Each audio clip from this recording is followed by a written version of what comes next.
My name is Dr. Blake Schusterman, and I'm a real doctor with a real passion for cooking. Join me as I share recipes that are healthy, easy to make, and most important, delicious. Let's get cooking.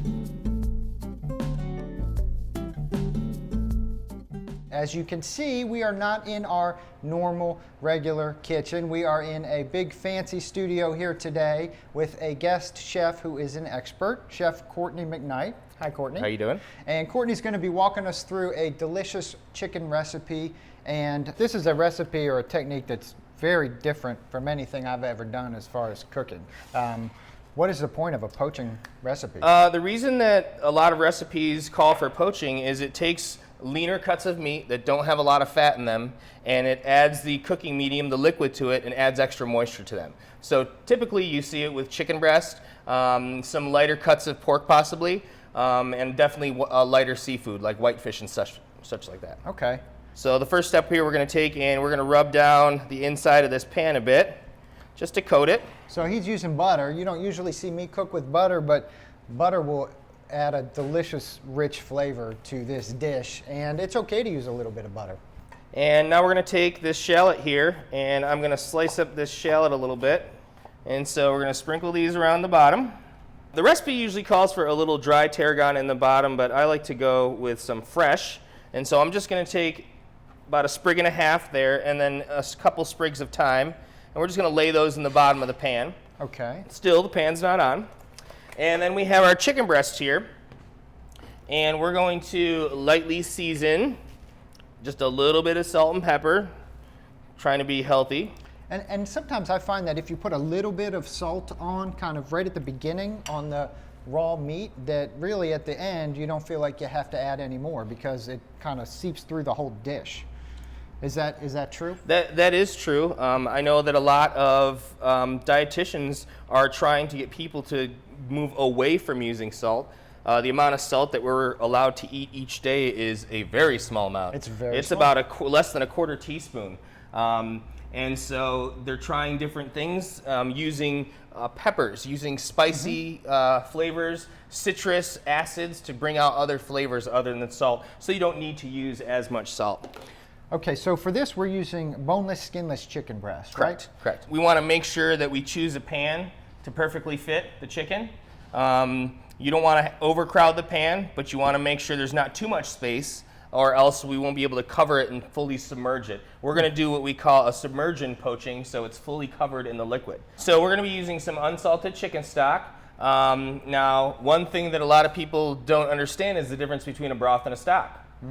Broths are made by simmering meat, whereas stocks are made by simmering bones. If you've ever made chicken soup using a whole chicken with bones in it, the next day you go to pull your chicken soup out of the refrigerator and it looks like chicken jello. Yeah. It sounds kind of weird, but it does. But that's a good thing. That means that you pulled the collagen out of the bones, we've thickened it, it has a gelatinous consistency. That's what we're looking for. That's why stocks have so much more flavor than broths. And they actually just started selling stocks in the store about 3-4 years ago. Before that, it used to be nothing but broth.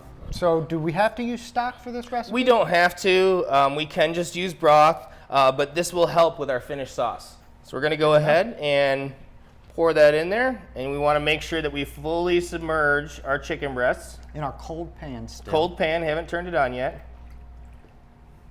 And now I'm going to go ahead and turn it on. What temperature did you pick to turn it on here? Well, because we're standing right here with it and we can kind of see it heat up, I turned it up on high just to start it. Once I start seeing some fumes or some steam come up from the top of it, and before it starts to actually move and bubble, I'll go ahead and take the temperature to see where we're at, and then I'll adjust my temperature at that point. I don't like to use lids in this, and even the recipe calls for not using a lid because it does want some of the steam to escape. Okay. If all of the steam is trapped in there, well, steam is at 212, we know we're going to be past our poaching. So we're going to end up making this little circle, and I actually cut a little slit in the middle of it to let some of that steam escape. Okay. So what we do is we have a half sheet of parchment paper here, or in the grocery stores, this is considered a full sheet. And we're going to fold it in half once, and then we're going to go ahead and fold it in half a second time. Now with the open end towards you, you want the closed ends away. At that point there, we're going to pretend we're making a paper airplane. Okay. So we're going to envision this being our center line. We're going to go ahead and fold that there. and we're going to fold this one here. And then take that whole paper airplane looking thing and fold it in half. So now we should have a piece of paper that looks like that. Now to get the correct size, we're going to start by measuring from the middle here out to the edge, and wherever the edge is, that's where I'm going to cut with my scissors. Okay. Okay, and I usually give it an extra inch or so just in case. I told you he was a professional. He's good. Just the one cut, okay. So now we have a nice circle. Wow. And we're going to go ahead and take and just put a little slit in the middle there. And now we're going to set this on top. And I usually like to push the paper down a little bit to get it in there. You want to kind of make a happy little home for the chicken to poach in. Okay. Our goal is between 165 and 180. Yeah, no higher than 180. If we bring it above 180, we're actually going to be simmering. Okay. We don't want to simmer. What happens to the chicken if you simmer? It can get a little more tough. Okay. The whole purpose of this is to try to, I'm sure you've heard low and slow when we're talking about barbecue. This is basically the example of that recipe, or of the low and slow idea. We're going to do it low temperature for a while. We want it to slowly heat up so that the muscles don't tighten up too fast. Okay. And then end up having chewy chicken. How often do you check it? Once you start seeing steam, Yeah. you check it to get that right temperature, and then maybe every 3 or 4 minutes. Okay. And so we'll stick a thermometer in the chicken and make sure she's at a happy 165. Okay. And then we're ready to remove the chicken and make our sauce. Perfect. Great. So while that is going, we're going to go ahead and make our brown rice pilaf. Awesome. So you've got some kind of partially cooked rice here? What is this? Yes, well the problem is that a lot of people are afraid of cooking brown rice, or they've cooked it the wrong way, or it ends up mushy, or it's undercooked. And a lot of times when I cook brown rice, I actually parboil it. So I'll get a pot of boiling water and cook it almost like pasta for just about 6 to 8 minutes. And I strain all the water out, and then I want to make sure I put it right in the fridge to cool it so the rice doesn't overcook, because I'm still going to actually cook it for another 15 minutes. Normally, brown rice takes close to 30, 35. Now, the Pilaf method means to coat in fat. So that means the rice grains are going to be coated in fat. We're going to start with a little bit of olive oil here. And it gives you kind of a richer rice flavor at the end? Yes. Does It adds a little bit of fat on the outside of the rice, so it makes it a little bit fluffier. And of course, it is going to have a little bit more depth to it, especially if you're using a nice olive oil or something like that. Okay. So now, traditional pilafs may have just onions or shallots. I like to put a full mirepoix just to add some extra vegetables to it. Okay. So we're going to use a little bit of celery here. Okay. And I like to make sure we cut our vegetables nice and small. And we're going to be using brown rice here today. And a lot of times people wonder, is brown rice healthier than white rice? Well, it's not as processed, and brown rice has a little bit more fiber in it. And if you're looking at things like glycemic index, it has a different glycemic index than white rice. And so from that standpoint, it's a little bit healthier. But the key to me, as far as telling you how to eat healthy, is to just don't use large portions. Don't put 4 cups of rice on your plate, top it with a chicken breast, and think because you're using brown rice, it's healthy. You know, we're talking half a cup to maybe a cup servings of this rice, and try not to go back for seconds, and that's the way to kind of limit your calories here. The other stuff is not as important. So you have this on what temperature are we going? Right now I'm going to crank it. Okay. I want to get those vegetables cooking a little bit. Okay. I want to hear that sizzle right there. Great. And none of these vegetables are problems for anybody with kidney disease. A little bit of carrot, a little bit of celery is fine. The thyme, of course, is fine. The shallot is fine. None of these will be a problem as far as people who are looking to limit their potassium in their diet. So how much rice did you start with? What are we talking here? Now, I did start with 2 cups of rice. Okay. Now, normally, you're using brown rice, your liquid to brown rice ratio is going to be much different. But because I did par-cook this rice, we're going to use the same ratio that we normally would with white rice. Okay. And what's that ratio? It's going to be 2 to 1. 2 to 1. 2 to 1. Okay. And since I did put 2 cups of rice in there, we're going to put 4 cups of chicken stock, or a full quart. And then, like all rice, we're going to go ahead and wait until this comes to a simmer, and then we're going to cover it and turn it down to a very low temperature. We are probably about halfway through our chicken poaching process. That was kind of a mouthful. And what we're going to do is we're going to go ahead and flip these chicken breasts. And so we're just going to gently lift up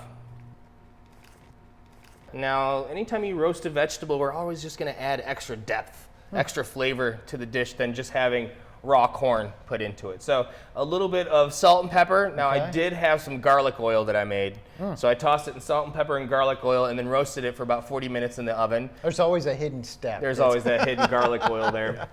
And then we've got some red peppers that I've sliced up, and then we've got some shallots. Okay. So now we got our pan warming up. We're going to use about a teaspoon and a half of this olive oil here. Pan's warmed up, so we got some shallots. And we always talk shallots and garlic and onion are a great way to get flavor into a dish without adding a lot of salt or extra fat or things like that. So now we're going to throw in our peppers. So those are cooking pretty good. And again, I don't like my vegetables to be mushy. Yeah, me neither. Let's have a little bite. Let's have a little crunch to our vegetables. So our kale here. And if you make them mushy, a lot of times you actually get rid of all the nutrients in those vegetables. Correct. Wow, look how pretty this looks. That's looking so pretty and smells so good. So how long are we going to cook this for? Not long, right? Not long. I'm just trying to reheat the corn and reheat the kale. Everything's pretty much cooked. The peppers are definitely nice and tender now. Wow. Is done. All right. She is done. Okay. We're going to take the chicken out of the pan and set it in a different pan. We're going to reduce that stock, that cooking liquid, probably about 2/3. Okay. And that really concentrates the flavor? It will really concentrate the flavor. Then we're going to strain out the herbs that we had in there and any of the smaller chicken pieces to make a cleaner looking sauce. So our tarragon kind of has a very similar taste to fennel, where it's going to have kind of that licorice flavor to it, that black licorice flavor. Very mild though, but then definitely has a kind of an herbaceous feel to it, of course, because it is an herb.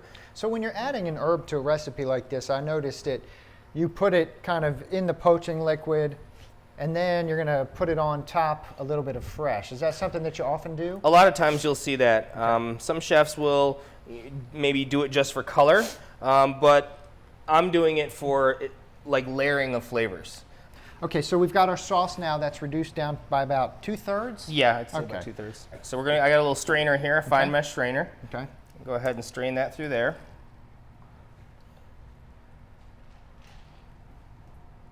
This is what separates the chefs from the amateurs right here. And now we've got our fresh tarragon. Okay. Toss that in there. We're going to put about 2 tablespoons or 1 ounce of cream in there. And what I'm going to do is put this chicken back in here. Okay.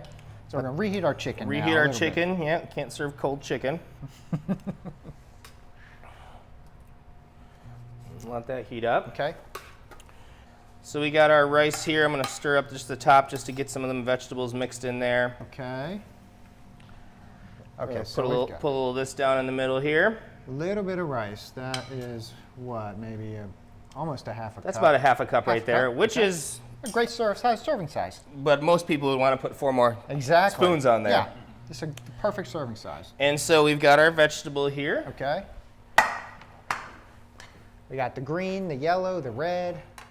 Beautiful all that colors. Good color mixed together. And I just lay that right in front there. Beautiful. All right. And now we'll take our chicken that we sliced up. Okay. Lay it right over the top. And then we've got our sauce left over. Can't forget the delicious sauce. Wow.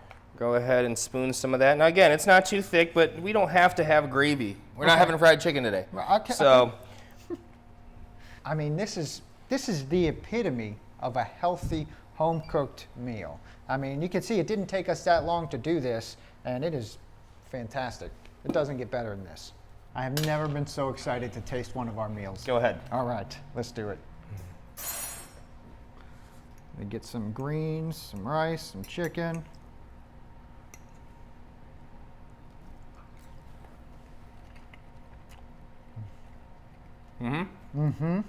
The chicken is so flavorful and moist. It's the poaching. I had the honor of cooking with Chef Courtney and eating his delicious food. I'm sure we learned a lot, and you will learn a lot. And you can find Chef Courtney at Plate 108 in Greer, South Carolina. You can find us on our website, carolinanephrology.com/cooking, as well as on our Facebook page, where you can follow me on Twitter @TheCookingDoc. Thanks for having us. Thanks to Courtney. That was great. We'll see you next time. Thank you for watching The Cooking Doc. Healthy cooking made simple and delicious.